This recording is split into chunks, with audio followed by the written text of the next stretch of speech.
राज्यसभा चुनावी विसात में इंडिया को मिली मात। 56 राज्यसभा सीटों में से भाजपा को मिली 30 सांसदों के साथ राज्यसभा में भाजपा सबसे बड़ी पार्टी।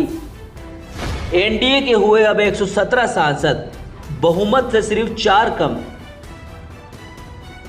लोकसभा चुनाव से पहले राज्यसभा चुनाव की चौसर में भाजपा ने इंडिया गठबंधन को मात दे दी है। अप्रैल में खाली होने वाली 56 राज्यसभा सीटों में से भाजपा ने 30 सीटों पर जीत हासिल की है। इसी के साथ ही राज्यसभा में भाजपा के सांसदों की संख्या 97 हो जाएगी। वही एनडीए के सांसदों की संख्या 117 हो जाएगी। वे अब 240 सदस्यीय सदन में बहुमत के आंकड़े 121 से सिर्फ 4 कम है। कांग्रेस 29 सांसदों के साथ दूसरे नंबर पर है। विपक्षी नेता थाम रहे भाजपा का दामन। विपक्षी नेता फिर मोदी सरकार आने को आश्वस्त। उत्तर प्रदेश और हिमाचल में विपक्षी नेताओं ने की क्रॉस वोटिंग। भाजपा को मिल रहा इंडिया गठबंधन की कमजोर स्थिति का फायदा। लोकसभा चुनाव से पहले जिस तरह से विपक्षी नेता भाजपा का दामन थाम रहे हैं, उसने इस बात पर मुहर लगा दी है कि तीसरी बार फिर मोदी सरकार बनने वाली है। राज्यसभा चुनाव में उत्तर प्रदेश और हिमाचल प्रदेश में हुई क्रॉस वोटिंग इसी का नतीजा है। सियासी जानकारों का कहना है कि सभी लोग सत्ता के साथ रहना चाहते हैं।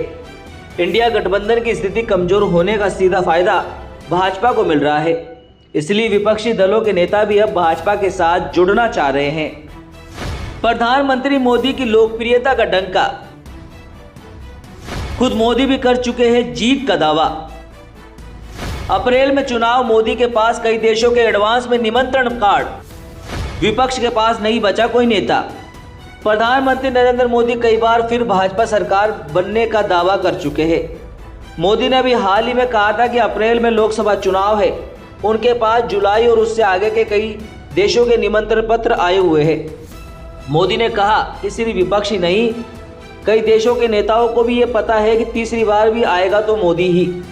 सरकार की इसी लोकप्रियता के चलते विपक्ष के सभी नेता भाजपा के साथ आना चाहते हैं।